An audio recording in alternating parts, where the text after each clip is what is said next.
Bismillahirrahmanirrahim. Alhamdulillah wassalatu wassalamu ala Rasulillah wa ala alihi wa sahbihi wa man wala amma ba'd. Ma'asyiral muslimin rahimani wa rahimakumullah. Kita lanjutkan kembali silsilah kajian kita mengisi 10 malam terakhir bulan Ramadan, merujuk pada risalah yang disusun oleh Fadilatul Syekh Abdul Razak Ibn Abdul Muhsin Al-Abbad Al-Badr hafizahumullah ta'ala, Asyratu asbabin linsyirahis sadr, 10 sebab agar berlapang dada. Kita sampai pada sebab yang ketiga.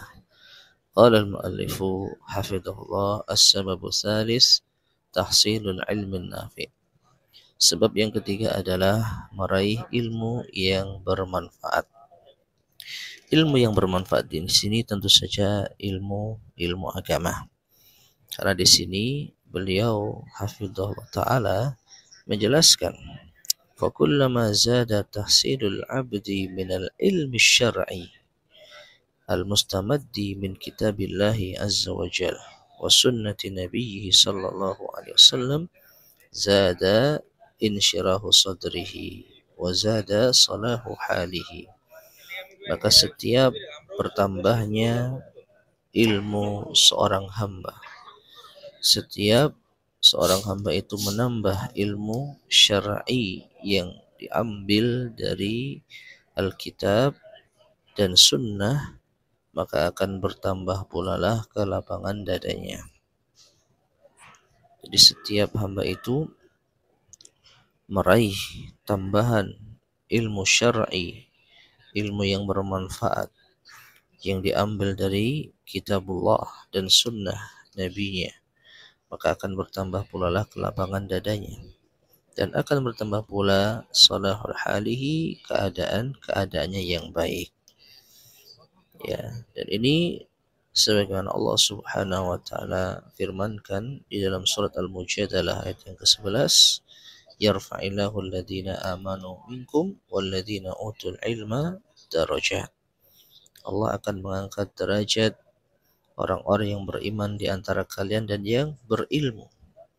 Maka ilmu itu mengangkat derajat seorang hamba dan menjadikan ia bahagia. Nah, disitulah letak korelasi antara ilmu yang bermanfaat dengan lapangnya dada. Ya, Allah mengangkat derajat hamba-hambanya dengan iman dan ilmu. Orang yang diangkat derajatnya oleh Allah Subhanahu wa taala, maka sudah pasti ia akan mendapatkan kelapangan dada. Ya. Kemudian saya juga menjelaskan, wa huwa ma'adzalika jannatun ya'ishu fiha talibul ilm. Dan dalam keadaan seperti itulah seorang hamba, khususnya penuntut ilmu, merasakan taman dengan ilmu yang ia miliki. Seakan-akan ia ya'ishu fiha, ya seakan-akan ia hidup di dalam taman tersebut, yaitu seorang penuntut ilmu. Dan taman itu tempat yang tenang dan lapang.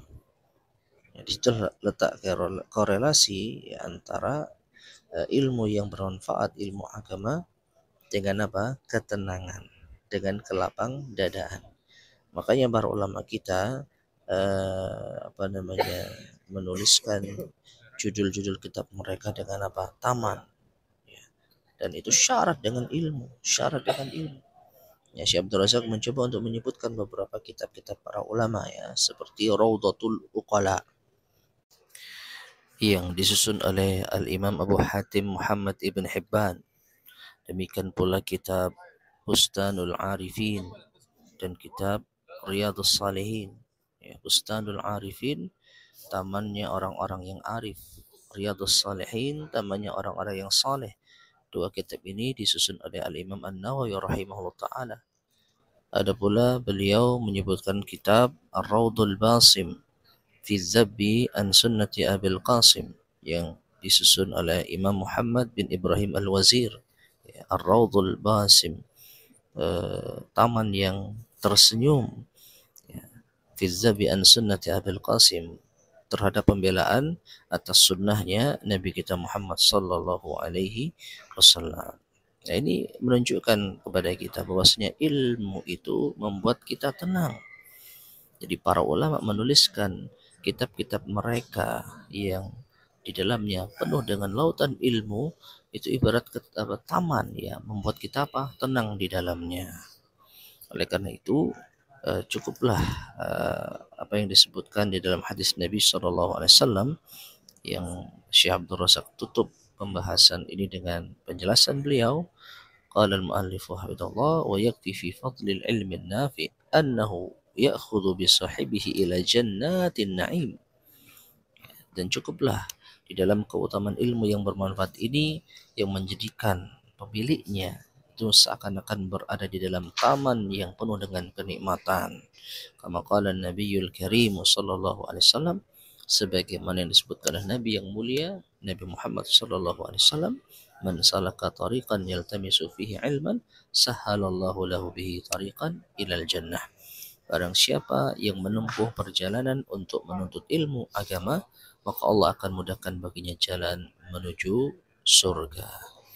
Jadi ma'asyar muslimin rahimani wa rahimakumullah, surga ya, surga yang ada di akhirat itu adalah surga yang penuh dengan kenikmatan, ketenangan. Dan orang yang berada di surga tentu akan mendapatkan kelapangan jiwa. Tentu orang itu akan mendapatkan kelapangan dada. Maka sangat-sangat berkaitan sekali orang yang memiliki ilmu yang bermanfaat dan ia amalkan ilmunya, dia adalah orang yang memiliki kelapangan dada. Semakin orang itu memiliki ilmu yang bermanfaat, semakin diamalkan ilmunya, maka semakin lapang dadalah dirinya. Wallahu ta'ala alam shawab. Kemudian kita lanjutkan sebab yang keempat di antara sebab-sebab yang menjadikan kita berlapang dada. Berkata al-muallif hafizahullah ta'ala, as-sababur rabi' al-inabatu ilallahi wa husnul iqbali alaih. Sebab yang keempat yaitu kembali kepada Allah dan baik di dalam menghadap kepadanya. Famin asbabin syirahis sadri al-inabatu ilallahi azza wa jal wa husnul iqbali alaihi subhanahu wa ta'ala wa taladzuzi bi'ibadatihi wa ta'atihi.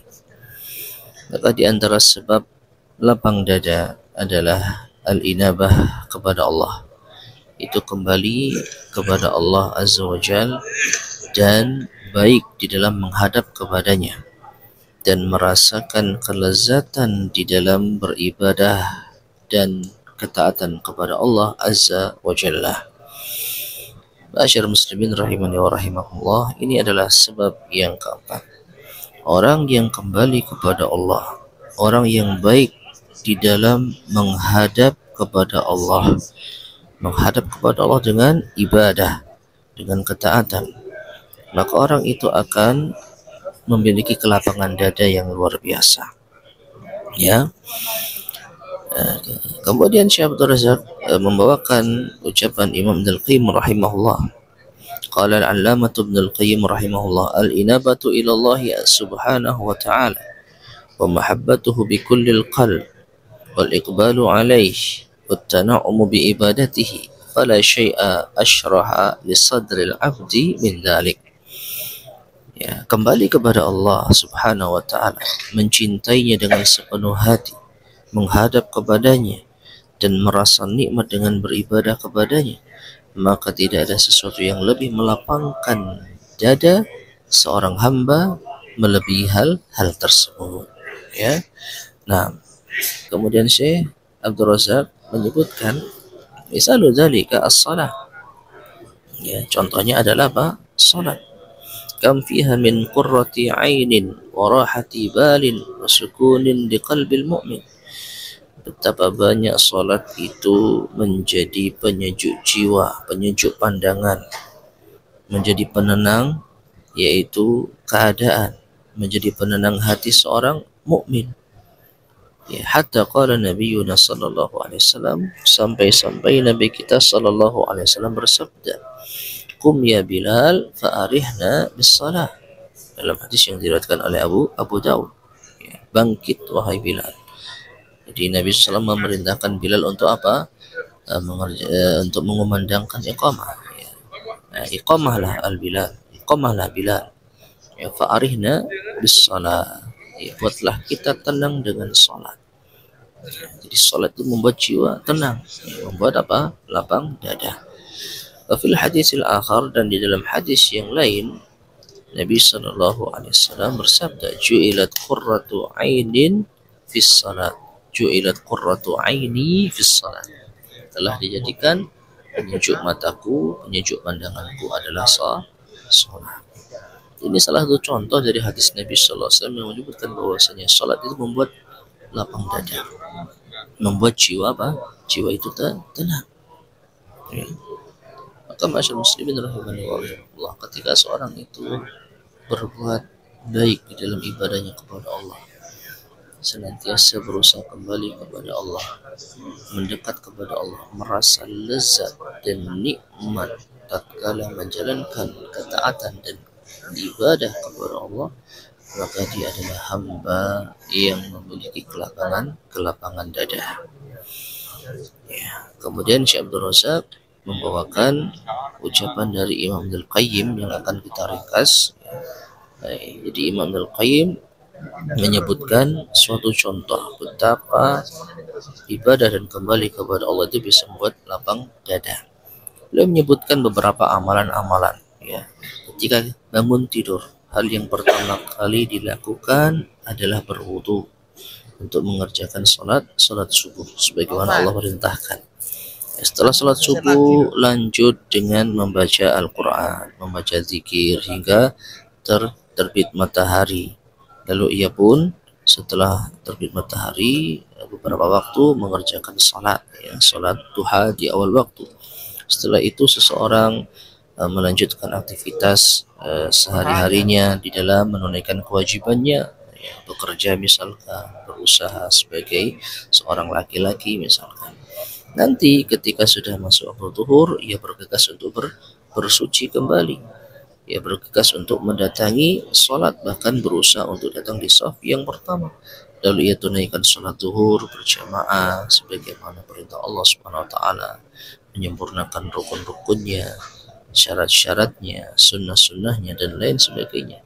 Nah, aktivitas dia dari pagi sebelum bangun tidur atau setelah bangun tidur hingga di siang hari menjalankan aktivitasnya, ini bisa dikatakan membuat hati itu tenang, membuat jiwa itu tenang.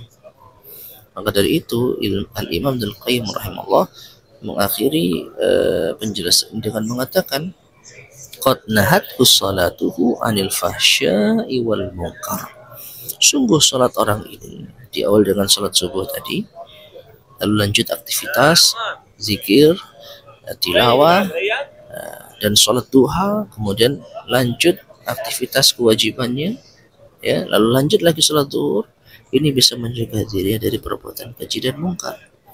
Wa habbabat ilaihi liqa Allah, dan membuat ia mencintai untuk bertemu dengan Allah. Wa nafarathu min kulli qati'in yaqta'uhu anillah, ya, dan membuat dia lari dari setiap pemutus yang akan memutuskan diri dengan Allah Subhanahu wa ta'ala.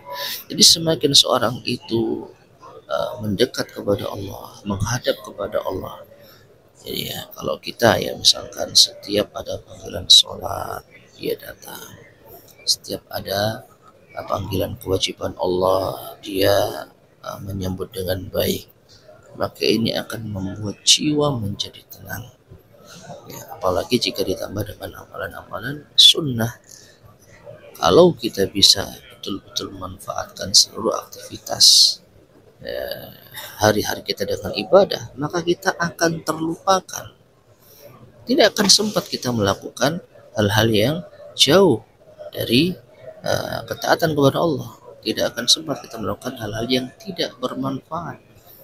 Nah, ketika kita disibukkan dengan hal-hal yang bermanfaat, hal-hal yang berisi ibadah dan ketaatan kepada Allah, disitulah kita akan mendapatkan kelapangan hati yang luar biasa. Maka kembali kepada Allah dan menghadap dengan baik kepada Allah itu bisa menjadikan lapang dada. Barakallahu fikum. Kita cukupkan kesempatan kali ini. Wassallallahu wasallam ala nabiyina Muhammad wa ala alihi wa sahbihi ajma'in. Wa akhiru da'wana alhamdulillahi rabbil alamin.